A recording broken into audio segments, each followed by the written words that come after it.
Hey everyone, welcome back to the Money Making Mamas Show. I'm your host today, Nancy Wallace Laabs, and you might notice that my daughter Kelsey is not with me today. That's because she's working behind the scenes, but I'm so excited because I have a fabulous guest. She's actually our first guest on the Money Makin Mamas Show, and I want to introduce you to Carolyn Castillo. She is in the Florida region. She's a real estate broker. She's with EXP. She is a powerhouse when it comes to working with families into transition, specifically probate. I'm so excited to welcome Caroline. So let's give her a round of applause. Yay, Caroline. So, Caroline, we want you tell our audience, a little bit about yourself and how you even got started in helping families to transition. Thank you so much, Nancy. Happy to be here. Thank you for the round of applause. Yes, two blondes talking about families transitioning. This is going to be good, right? So, well, my journey actually started with a referral. I've been a real estate agent since I was 18 years old. Always did traditional real estate, just helping people upsize, downsize, all the things. And I got a referral one day, and the referral was because they wanted me to sell their father's home, but they had some problems, and dad had gotten a 30-year-old girlfriend when he was like in his 80s. And normal listing appointment, you go to the family's home and you sit at the kitchen table. She's like, no, we can't meet there. I got to go to your office, because the girlfriend wasn't cooperating with them and allowing them to move forward into selling the house and doing what needed to be done. So that was my first introduction to that life stage that people go through, when their loved ones pass away. And just, I didn't even know what probate was prior to that. Nobody had ever shared it to me. Had no personal experiences of it. And that was like a major crash course. Yeah.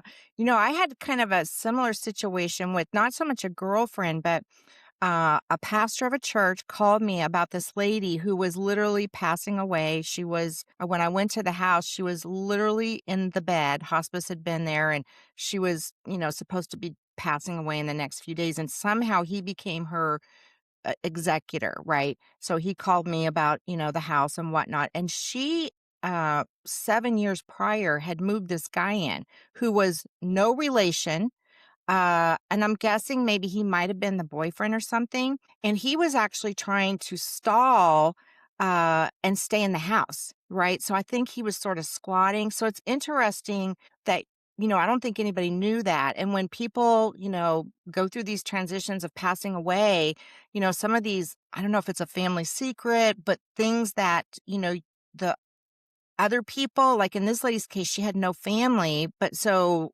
and I'm not even sure how the pastor was involved. To be honest, it seemed like kind of a sketchy situation all the way around. Hmm.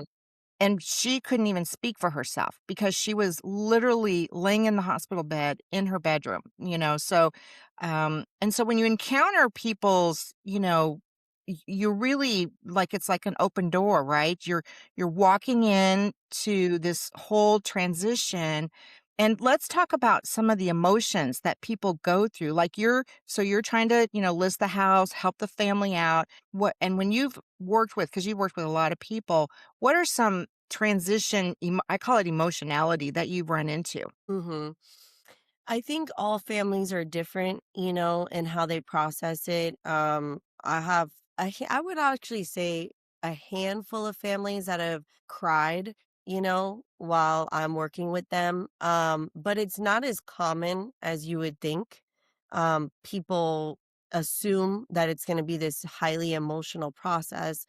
Um, I think that when people are working with the real estate agent or they're filed probate already, because once somebody actually files probate, that grieving process, even though grieving is still happening, but like that shock of someone dying, or, not everybody dies like get hit by a car, you're dead, a lot of times, especially with older people, they're in hospice, like, so it's kind of like that grieving process is taking its course, and Mhm. then you're kind of almost prepared in a way of, the people that are emotional are usually the ones that it's like a shock. Like I dealt with a brother, his sister had moved, actually was living in Texas, moved to Florida. She had a trust, she had everything set up, but she had just moved to Florida, like just moved to Florida. Bought a brand new construction house, didn't have time because who's going to think that there's going to get hit by a car and never go home? Got hit by a car. So it was one of those like shocks. She was well, she was good. Like there was no reason for her to pass, right? When I would deal with that family, he would get choked up a lot, right? Because there was no like preparation of what was about to happen. So every time he would go to the house or he would speak about it, he would get kind of that choked up feeling. Well, that family ended up in probate, even though she had a trust and she had all her assets. But when she relocated to Florida, she never put the house that she just purchased into the Into trust. the trust. So she had to go through the probate process. So I think the emotional component is really depending upon, how fast a person passed or what the dynamics are. But there's a lot of people, a lot of personal representatives that are distant, right? Like I have a lady I'm working with now, it was her aunt. Like it's just kind of like it doesn't have the same emotional sting. Sometimes it'll be a neighbor of the deceased, right? Like so the ones for me that maybe it's emotional for me is when a mom or dad is burying their child, right? And I think those are the toughest ones for me, just like where I kind of feel like really sad about it, like it's so Yeah. sad. But maybe it's the way that I handle them, because I don't tap into that emotional side. I'm very professional, very just kind of like business. If they do show their emotional side, I'll, acknowledge it, but I don't like lead into it, if that makes. Okay, gotcha. Yeah. So, I deal with pre-probate. So in Yeah. Texas, the difference between Florida Probably and more Texas, emotional, I think. we can actually buy and sell properties without going through probate. So I usually contact the people or I'm having a discussion with them probably in that more emotionality time. But I've also found that sometimes, depending on this, like you said, it's all dependent on the situation. So I've talked to people where they knew ahead of time the person was going to pass away. So even though it's pre probate, right? And pre probate just means I'm contacting them before they actually filed probate, because in Texas, you can do that in certain situations. But I did talk to a lady, we had sent her our marketing piece, and she oh my gosh, Carolyn, she was an only child. Her, mom lived here in Dallas. Her father had passed away many years ago, and she lived in Chicago. And the note card that I had sent her, was like by the time she called me, over a year had passed. So she had plenty of time to go through probate and, or do a million things. But her issue was she had a lot of guilt around not, I don't know, being there for her mom in the latter years or whatever, and she was emotionally connected to the house. Like, she Mm, had not done one thing, the house was vacant. I mean, even so that she was telling me, like, she could visualize her mom's cane in the corner of the house. mm, So, I've talked to her, like, 2 times and, run comps for her and, helped her through different situations that, "Okay, well, maybe you could do this if you wanna hang on to it, rent it or whatever," but she just cannot move past her emotions and maybe guilt. So I think sometimes, we I have like you're had saying, that if you get before. probate, but then, even this person, even though I contact them before that kind of thing, it's like, oh, okay, well, if a new agent wanted to, because we both work with new agents, if they want to get into this field, what are some things that you would say, skill wise they need? I think one thing that, and it's hard to teach, is empathy, you know. Um I always say like you kind of have it or you don't.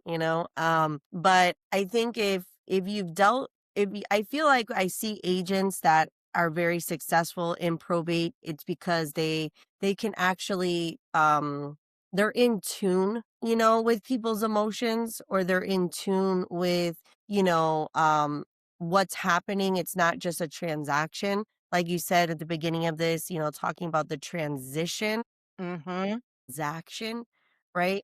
Because that's what you're doing. Like I always have a joke in my group, and I always say it's like, "Oh yeah, and by the way, we also sell the house." Because it's almost like the physicality of selling the house is like the last thing that we do, right? Mhm.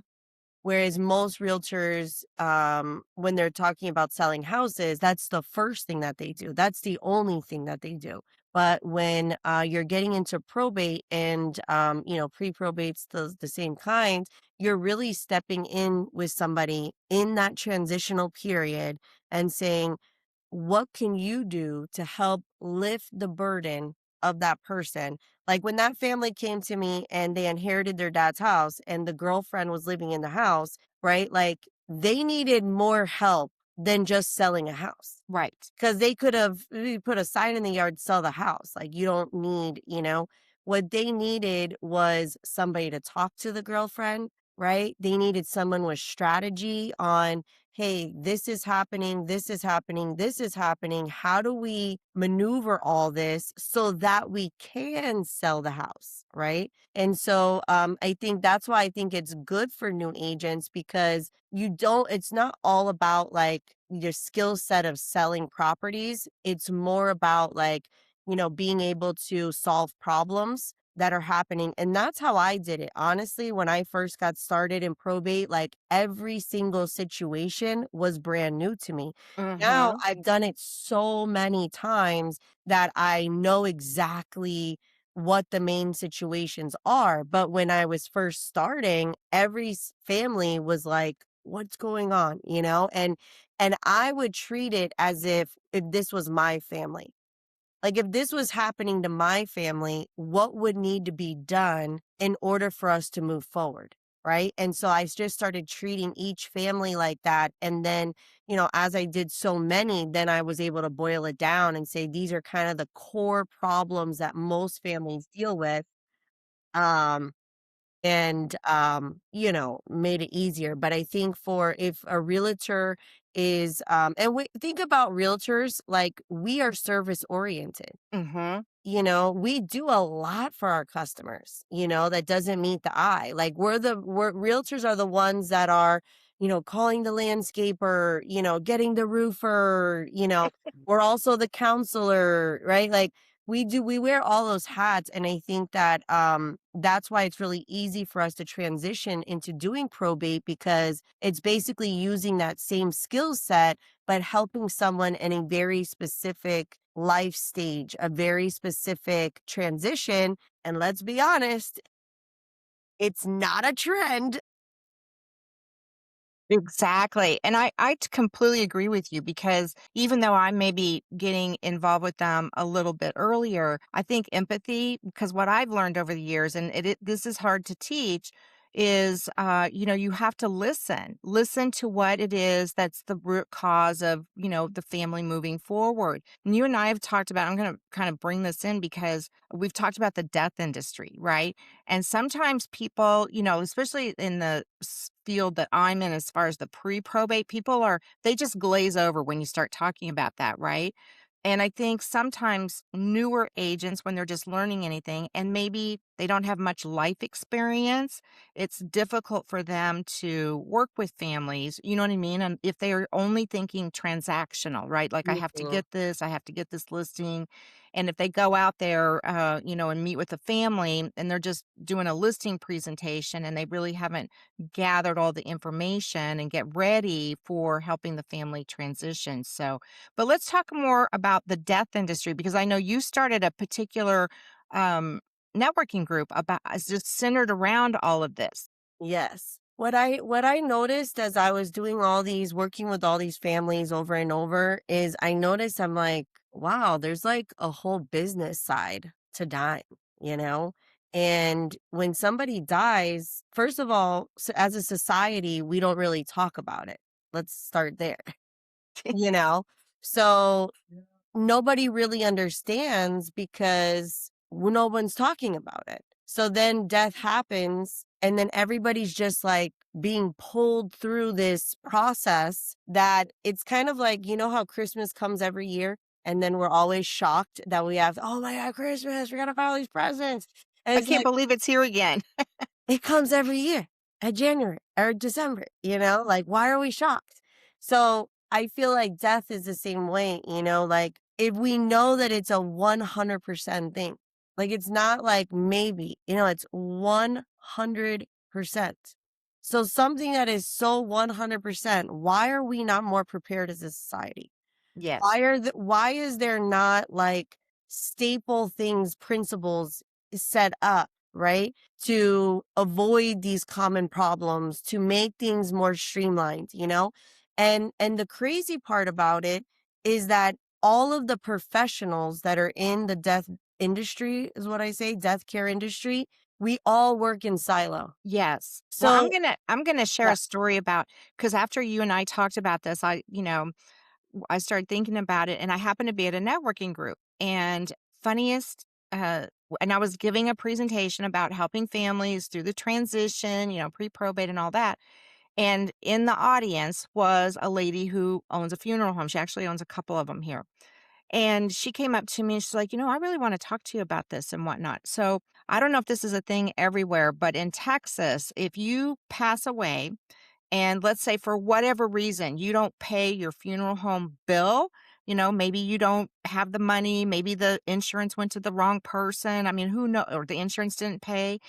If you don't pay the funeral home bill, then they put your body in storage and they charge you storage fees. And you don't get, yeah, I had never heard of that before. So she said, well, how long? So she had asked me to come out and train her staff and so that they could get ready for if the family had real estate and they wanted to transition, right? So I went out and, actually trained her staff on, what I do, how I help families.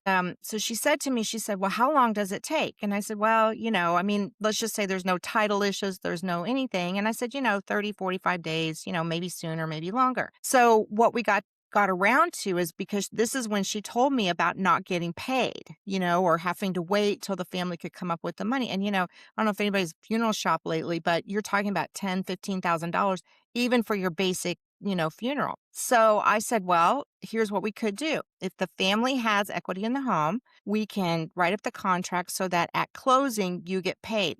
Her eyes were like this big because here I'm providing her a solution to a problem that she's been having for years. So now I write articles for their newsletter about just the transition process, the grieving process in terms of how it relates to real estate decisions. um, so I kind of want to segue into that because I know you said that you help families, they're usually maybe not quite in the same grieving, but have you ever seen a situation where their grief is hindering their decision? Like I know you gave the example of the girlfriend, but have you seen that where they're like or the heirs don't agree on the how they should dispose of the property? oh yeah. Oh yeah, definitely. Yeah, and that's the cool thing about working in this field is you get to be a part of that, right? Like we can be a part of that. Mhm. You know, and because we're a part of it is what moves it forward, right? Because you're right, families are disagreeing, brothers don't get along, they barely said two words to each other at Thanksgiving dinner. Now all of a sudden, we've got to make these major decisions together as a family unit, and all of that, little brother, big brother, stuff rises to the surface, and normally they would just spin around and spin around and spin around into that. So then the point where they maybe end up going to litigation to where they end up, the house goes into foreclosure to then where, and then that's why probate has always been dominated by investors. That's the truth, is because the problems, nobody has been solving the problem. So then the problem, like I always say, like when you see a distressed house, there's a distressed person behind that. Mhm. The Mhm. house doesn't get distressed on its own. It's because the owner is distressed. So if you can help the owner overcome their distress, then now we can move forward as a regular transaction. Yes.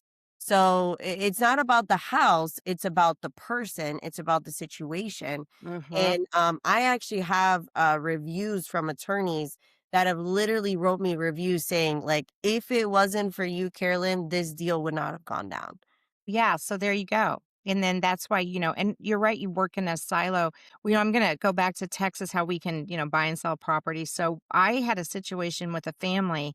And, the title, we use affidavit of airships here. So I use a title company that, has the attorney, they do all the work. And I don't know how many heirs there were. The house itself was, very distressed. The lady passed away, but she had been married twice. And then from both of those marriages were kids. So just, trying to go through all the heirs. Well, we ended up not being able to find one of the heirs. And so the lady who was kind of coordinating all this, and we're talking about a house that probably on the best day wasn't even worth $100,000 and it was not in any, great shape. So the heirs were looking at maybe splitting somewhere between, 12 and $20,000. So then they started fighting and, they wanted more money. So I literally had to say, look, you can, sell the house as is to an investor. Let's get ready to do that. Or you can go through probate. You'll pay your probate attorney. And because there was, like you were saying, they're probably going to go into litigation. I go, you're not going to have any money left over for anybody. So I think now, if it's like, tens of thousands of dollars, that's a different story. But when you're talking about kind of a small amount of money and a lot of people, I think we have to come in then and help them kind of see the light of day, if that's the right word I need to use. Mhm. And I don't know, like someone that, isn't familiar with it or they haven't like they haven't gotten ready to deal with families like that. Cause I mean, it got a little hostile. And we've had people that, have been in prison, but in that one particular case, what we did was we put the person that was missing, no one knew if it was like a cousin of something, something. They didn't know if he was alive. They didn't know where he was. I think the last known address was, in Washington, and and that was like 5 years ago. So they ended up putting the money in trust, right, for a certain amount of time. And then if he didn't come around and claim it, and again, this was all written up by an attorney, they, would release the funds to the next of kin of him, right? Because he actually had kids too. I mean, it was just, I don't even know how much time the attorney spent, drafting all of that because there were 8 heirs total, right? And they probably all walked away with maybe $1,000. So, but it's just interesting, and if you don't know how to, like, set boundaries too, you can get kinda sucked into that, and as realtors, we have to be careful that we're not siding in those kinds of situations with one family member, because then they see you as kind of the instigator of, "Oh my gosh, we're not gonna get this deal done." Yeah, I that's the power that we have though as realtors is in Florida we operate as a transaction broker. So as realtors, we our first like our default is transaction broker. And the transaction broker, your job is you don't have 100% loyalty to the seller, you don't have 100% loyalty to the buyer, you have 100% loyalty to the transaction. So your job is to bring the buyer and the seller together in the name of the transaction to help the transaction move forward. So I basically apply my probate transactions in the same fashion. Is, one brother, can tell me my sister's evil, she's the worst person alive, and then the sister tells me how what a terrible person her brother is. On both sides, I agree with them. You couldn't be more right. I totally could see that, my sister, da da da. I trust me, I spoke to her. I know what you mean. Like I am the agent for that person because I'm ultimately working for the transaction to help these families move forward. And the reality is that attorneys, they don't do that.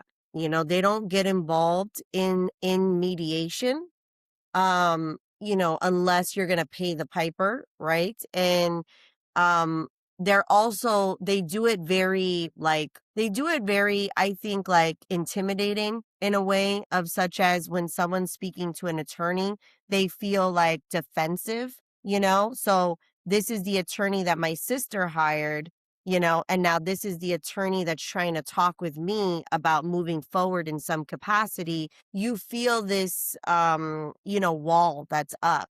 But when I work with families, I come right in the middle of everyone. I'm not the attorney. I'm not here with your sister. I'm not here with your brother. I'm here in the name of the estate, and I'm doing what I believe your mom would have wanted. You know, she would have wanted you both to have this. She would have wanted this for you guys. And I'm here to help get us to the other side, you know? So Yes. like that lady with the girlfriend, you know, like when I approached her, you know, like I didn't approach her in a condemning or, oh, you got to get out of this house, you know, like I came in onto her level, right? I went into her level and said like what's going on, you know? And I heard her story, you know, and her story was how much the guy loved her and how much Mm, he wanted her to have all these things and how this and that and the family never understood it. And you know, like, and that's what I find is there is no evil on either side. It's both people have their, you know, perception of what's happening. And if you can, you know, because I was able to kind of get in on her level and say, hey, well, you know, and this is the other cool thing about probate that I like, and I'll share this and we can go on to another subject, is that in probate, the law is working for us, right? So in normal like negotiations in real estate, you buyer and seller have to agree, right? But in probate, okay, we can do it the nice way or we can do it the way of the law.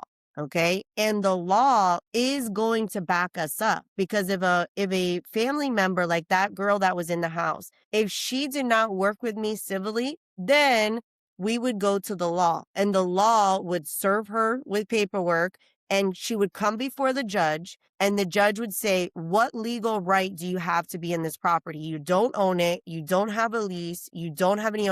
What legal right? You have no legal right. Boom, stamp, kicked out of the house. Simple as that. Simple as that, you know? Same with an heir. If a brother and sister are arguing and, oh, I'm not going to sell and I want to sell, well, you're going to go before the judge. The judge is going to say, do you have the ability to pay off your sister? Yes or no? It's a yes or no question. No, I don't, sir. All right. Well, now stamp, I'm ordering for this house to be sold. The law is going to push the case forward. So you as a mediator, right, are it's like, it's a win-win. It's the most powerful negotiation because you're basically saying to them, listen, I'll help you to do this the nice way. I'll help you to advocate for you and help you get relocated and help you get moved out. I'll do this on your terms so we can work together. Or we can do it the law way and the law's just going to kick you out. So yes. which one do you rather?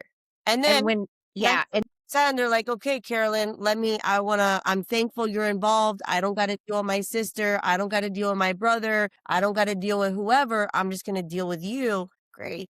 You know? there you go. And I one thing we have an advantage of, I believe, if the family so in like I said, we can do the pre-probate. However, all the heirs have to agree, right? You can't have like any kind of situation. And so a lot of times what'll happen, because I work directly with investors who are buying most of these houses, like you said, are in some kind of distressed situation. So the only thing that I can say with the family when they have disagreements, because there's usually that one person, and it's not even the personal representative, because again, they haven't filed. So it usually only works if there's just one main person, everybody gets along. But if there's any what I wanna say, fracture in the family, it's not gonna work, and then they do have to go to probate. But what I can tell the families is if you know, depending on the situation and like the one I gave where there wasn't really a lot, the value of the house wasn't really there, you know, they're gonna lose out more than just, you know, if that's what they're fighting over is a few, you know, couple $100, then they're not really gonna gain anything by not getting along, you know. But at some point, you know, even I have to say, "Okay, you know, I can't help you with the situation. So you're going to have to file probate. You're going to have to wait." And I think a lot of times, like you know, during COVID, we had families like that went ahead and filed probate, and then the courts are so backed up. And I don't know if you have, because we have that problem here in some of the counties that, you know, even if they want to move forward and file probate, the court system is not able to handle them, you might wait 6 months or, depending on how complicated the estate is, right? Do you have that issue in Florida? No, ours is pretty streamlined. Yeah, our probate process is pretty streamlined. But I did have a guy recently like that, and I don't get involved in those cases, which it sounds like you don't either. So if people are, because this guy that I just recently had worked with, I could have worked with his brother. It was a rift between him and his brother. I could have easily worked with his brother and got us to move forward and sell the house like a normal, civilized people. Okay. He refused. The brother refused. And I even told the brother, I said, I have a feeling that your other brother is not the problem. You're the problem. He wanted to take him to court like in spite, like it was like, and those I don't get involved with, you know? So I don't mind if people are arguing because I can come in and I can use my communication skills to Hmm. bring people together.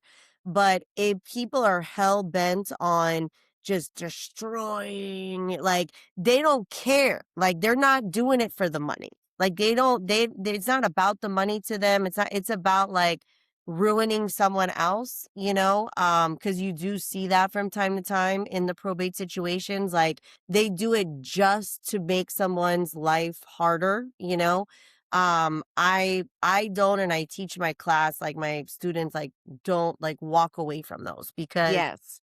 there's nobody's winning in that situation. Yes, and you could just spend a lot of time and energy, and it's just you're not helping anyone. Well, let's talk about since you were brought up students. Let's talk about because we both have students. And I want to talk about realtors being ready because I have an example of a realtor that should have taken either one of our classes, right? So I met him and we were talking about this whole pre-probate probate thing. And he had a client that he was, getting ready to list the house. So the woman had passed away, the mom. The dad had moved into the nursing home and they were hoarders. And the house needed about $50,000 worth of rehab clean out. And it took them a year because they didn't have the money. And I said to him, why wouldn't you call someone like me, where first of all, I can save the family 50 grand, right? They're not going to get full retail price, right? But they had a year of closing or of holding cost, right? That they didn't need. Only one sibling lived here in the DFW area, and he had no idea that there was a shortcut, where the family could have, come together and said, okay, we're just going to sell as is. And so in that particular instance, I felt like the realtor was not as educated about the transition process as, say, well, you and I are because we've been doing it for a long time. But when you are meeting realtors, how how can they get ready to do this? Because I mean, like you said, it comes around. It's not. We're all gonna meet our maker sooner or later. You're gonna have clients sooner or later. So how can they get ready? You're saying from the perspective of the real estate agent as being ready to take on a probate client Yes. or getting ready. Okay. No, no, not no. Nobody's passing. Well, if anything, they should get ready and do their will and all that kind of stuff, right? But no, as a like say I'm a new Yeah. sales agent, right? Yeah. And I just happen to, get a client that somebody's passed away and they're going through this transition and Right. I'm not ready because they don't teach that in real estate school. Yeah. It's crazy. And I don't know. I don't even know why more brokerages don't teach on it. Right. Because it's different like divorce or like foreclosure. Real estate brokers will talk about that, right? But foreclosure happens only when someone can't pay their bills, and divorce happens only when someone doesn't decide they want to be married. So it's not 100%. Probate is 100% gonna happen. But yet nobody's talking about it. So I'm just gonna okay, before you get Hilarious. I'm gonna interrupt you just for 1 second, just to give the audience an idea of what we're really talking about. So I was at another networking group. I obviously do a lot of networking work group. And I'm always talking about because I'm a big proponent of education and, giving your clients the best representation and helping them through these transit because I deal with a lot of transition life issues, right? So I happen to be setting, and I'm going to call them out, an Ebby team leader. And she had 80 people in her office. And I said to her, "Do you, provide your agents with leads?" No, and we talked a little bit about training. And I said, and I told her what I do. And I said, I would, if you're interested, I'd be happy to come in and, give a 10-15 minute, how they have the little meetings or whatever presentation about, pre-probate and preparing and that kind of thing. So there was another lady sitting next to me that heard me talking. She goes, "Oh, that sounds really interesting." And so I turned back around, and that team lead had got up, took her lunch, and moved to the other end of the table. And I was like, okay, so first of all, whatever her thing was about, probate, pre probate, Right. but what a disservice she just did to her 80 agents that she didn't even give them the opportunity to become ready. So I Wow. just wanted to share that to kind of set the framework about what you're saying. We aren't talking about it, and Yeah. that's a prime example, and maybe there was some reason she didn't, maybe she didn't like me, I don't know what it was, but just the fact that she wouldn't even allow that opportunity for her agents, Yeah, right? no, I hear that. You wouldn't believe how common that is because I actually have people that come coach with me because they're like, I have this opportunity right now. Like, I have a family right now that's in this situation. And my broker, I went to my broker with it, and my broker told me just to pass, don't get involved. And she's like, "What are you talking about? Like, I'm gonna, and then they'll come into my program and say, because it just baffles me. Like, I don't understand like what the deal is out there, But and that's why, it's mainly been dominated by investors because nobody's helping these people overcome their scenarios. No one's helping them get through the problems. So the problems only get worse. And so like it's interesting because as a real estate agent, I just had someone email me about this. They're like, wait, so you charge 5 and 6% just on the listing side? Right? And I'm like, yeah, yeah, that's right, And so, yes, as a real estate professional, we can make more money because we're helping them get past these problems, right? But here's the flip side. So pretend that we don't exist, right? And nobody helps them get over their problems and they're just 6 feet deep in their problems. Guess what then happens? The investor comes, right? And they get the house for, 60% or 40% of what the value of the property actually is, right? And then they go and make a profit off of the family. Whereas, in my opinion, again, I love investors, work with them all the time. But in my opinion, but I'm going to charge extra to the family to help them overcome their problems and sell the real estate like a normal piece of real estate, just as if grandma was still with us, just as if mom was still with us, right? Just sell it like a normal piece of real estate, maximize that value. Everybody's winning. The Yes. family's winning, you're winning, like everybody's winning, But for the longest time, it's just been the problems, the problems, the problems. And then the investor's like, hey, you got a bunch of problems. Come to me, sell me your house for 60% of what it's worth, and I'll take it off your hands. And so we have this unique opportunity, I believe, in the industry that realtors are rising up and can be the light to a very dark space, and we can, what do realtors need? We need consistent deals, right? It's not just, oh, you sold one house, congratulations, do it again. Okay, like, and my group always talk about that. We celebrate a lot of, hey, I just booked my first appointment, I just booked this, and it's like, yes, we celebrate those things, but it's not this is not like one and done. Like, I need to do, mama's got to eat. I got to pay my bills like every month, So that's the cool thing about this probate space is that it's a never ending source of leads. It's never going to stop. People are going to keep dying. I mean, it doesn't stop, and if we can be the light to the industry, helping people overcome these problems, helping them, we're providing for our families. We have consistent deal flow. We can charge a premium, which most realtors right now are like 2%, 2.5%, like bare. 1.5, because they're fighting, they're competing over listings. Right. But we can actually offer more value, more services. I don't know. I'm standing on a limb on this, but I feel like we have a little bit of a competitive edge over the AI takeover just because, I mean, I don't want to go that far because AI is getting pretty dangerous, but like you're already seeing it in AI where you can literally say, I need to buy a house in this area and this, like, they're making it so you're getting rid of the middlemen. They're getting rid of all the middlemen. They're getting rid of attorneys. They're getting rid of realtors. They're getting rid of travel agents, insurance brokers, like all the people that provide these services, AI is aiming to eliminate, right? But I'm gonna say one thing, AI, no matter what, cannot take out the people part of it, right? Because in Right. this space, and I don't especially know. the I don't know. This is pre-probate, a pretty good well, counselor. they can You're a generate pretty good counselor, Nancy. I don't know. well, I guess they can do those AI whatever.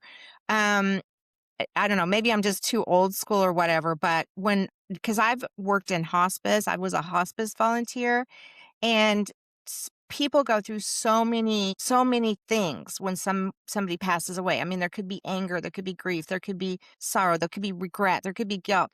And I don't know, I mean, maybe AI can learn all of that. I don't think so right now. I'm just going to have faith that they're going to be, That's what I say is I think that probate realtors, we have a little bit of a advantage over the AI takeover, because we are not just selling real estate. We are yes. actually, coordinating with attorneys. We're coordinating with beneficiaries. We're solving title problems. We're, like we're organizing issues, that a computer just can't zap, zap, like a transaction. I want to buy this house. I want to sell this house. Boom. It's like zap, Of course, if somebody comes up with that prompt, then we could all be. But I agree with you. I think, but not just over AI. I think that realtors that learn how to work in this space are going to be much more, there's less competition in this space. I mean, just like the example I gave with Ebby, okay, there's 80 realtors that, may or may never even learn this, right? Out of all the tens of thousands or whatnot. And I know when I go to when I speak with a lot of realtor agents, they just, they know there's probate, right? They've never heard of pre-probate, but they don't really even know how to work probate, right? They just know, okay. And I did meet a gal that she somehow is in the probate court. And I guess it works for divorce as well. So when they have litigation, the judge can say, okay, Nancy's going to be your listing agent. So the family at that point don't even have a choice, right? And then you don't even know that person's not going to have your best interest in mind because they were just appointed by the courts, right? So, Mm-hmm, mm-hmm. well, Caroline, how can people get in touch with you? Yes. I'm on YouTube. So that's a good place to come hang out with me. Absolute top dollar. Instagram is a good place I hang out. Absolute top dollar. And those are the best places to really connect with me and check out my content. I do a lot of live trainings and different things that you can be a part of. And if you're interested in working closely with me, then book an appointment. Book that. And we're going to have all your contact in the description below and whatnot. So, I always enjoy talking to you. And, I wish we lived closer because I'm in Texas, she's in Florida. But I'm going to go out there and say we've become friends virtually, Yeah, right? absolutely.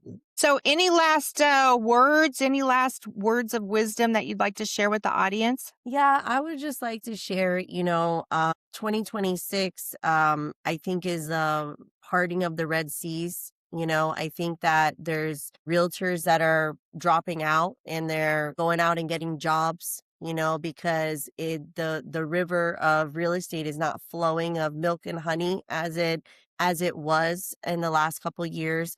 And if you like everything that we were talking about today and you can see yourself in this space, I think it behooves you to really take action steps into seeing how you can tap into this because you need to find something that is never going to stop. It's recession proof, provides consistent deals, consistent opportunities. I believe that we're at the very beginning of this whole again, it's kind of funny to say because people have been dying since beginning of time, but but right now, like by 2030, all the baby boomers are going to be at 65. Okay. Like every single baby boomer will be 65 and older. So it's just it's the largest generation that has the most real estate, has the most wealth. Okay. That is literally changing hands right now. Okay. And statistics tell us 50 to 70% of people that inherit houses don't want them. Exactly. And, that's a perfect segue into what I'm going to say. Yeah. I agree with you. They should talk to one of us, right? I'm in Texas, you're in Florida, or they could be anywhere to just even have a conversation with us. But when I said people glaze over about the pre-probate, I mean, I can't even tell you how many times they're like, okay, they're not even getting it. So I actually have a free preview of what pre-probate is, and it's a lead generation and conversion, right? Because you're right. Where are you going to get these leads coming in? And whether you're I talked to a guy and he's like looking at obituaries and, and those kind of things. And it's like, I don't know. But you also have to have kind of an approach, right? You have to have a system and a process. So both of us provide that. And I think that that's a good segue. So, Carolyn, I'm going to say, yay, thanks for joining. Wait.